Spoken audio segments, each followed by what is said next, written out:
That's all trip இது ஒரு auto மற்றும் கேப் புக்கிங் ஆப். சின்ன டவுன்களுக்கு விசேஷம், கோயில், குளம்னு டூர் போறவங்க ஆட்டோ கேப் கிடைக்காம ரொம்ப கஷ்டப்படுவாங்க. அவங்களுக்கு இந்த ஆப் ரொம்ப பிரயோஜனமா இருக்கும். கீழே டிஸ்கிரிப்ஷன்ல இருக்க லிங்கை கிளிக் பண்ணி தட்ஸ் ஆல் ட்ரிப்பை டவுன்லோட் பண்ணி. போரில் கொல்லப்பட்ட அயத்துல்லா கமேனியின் மகன் முஜ்தபா கமேனி ஈரானின் புதிய உச்ச தலைவராக தேர்வாகி இருப்பதாக அந்நாட்டு அரசு ஊடகங்கள் தெரிவித்துள்ளன. அமெரிக்கா மற்றும் இஸ்ரேல் படைகள் நடத்திய தாக்குதலில் ஈரானின் உச்ச தலைவராக இருந்த அயத்துல்லா கமேனி கொல்லப்பட்டார். அவரது மறைவை தொடர்ந்து புதிய தலைவரை தேர்வு செய்யும் பணிகள் நடைபெற்றது.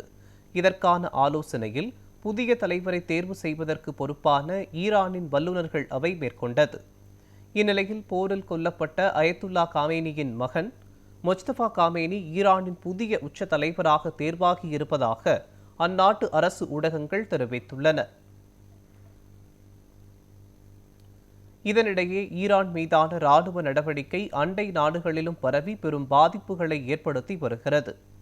ஈரான் மீதான தாக்குதல்களை அதிகரித்துள்ள இஸ்ரேல் ராணுவம் லெபனான் நாட்டிலுள்ள ஹிஸ்புல்லா அமைப்பினரின் நிலைகள் மீதான தாக்குதல்களையும் தீவிரப்படுத்தியுள்ளது.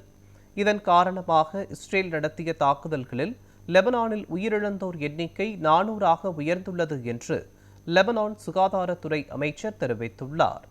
லெபனானில் இஸ்ரேல் தாக்குதல் அதிகரித்திருப்பதால் 5 லட்சத்திற்கும் மேற்பட்ட மக்கள் இடம்பெயர்ந்து விட்டனர் என்று அந்நாட்டு சமூக விவகாரங்கள் துறை அமைச்சர் ஹனீன் சையது தெரிவித்துள்ளார்.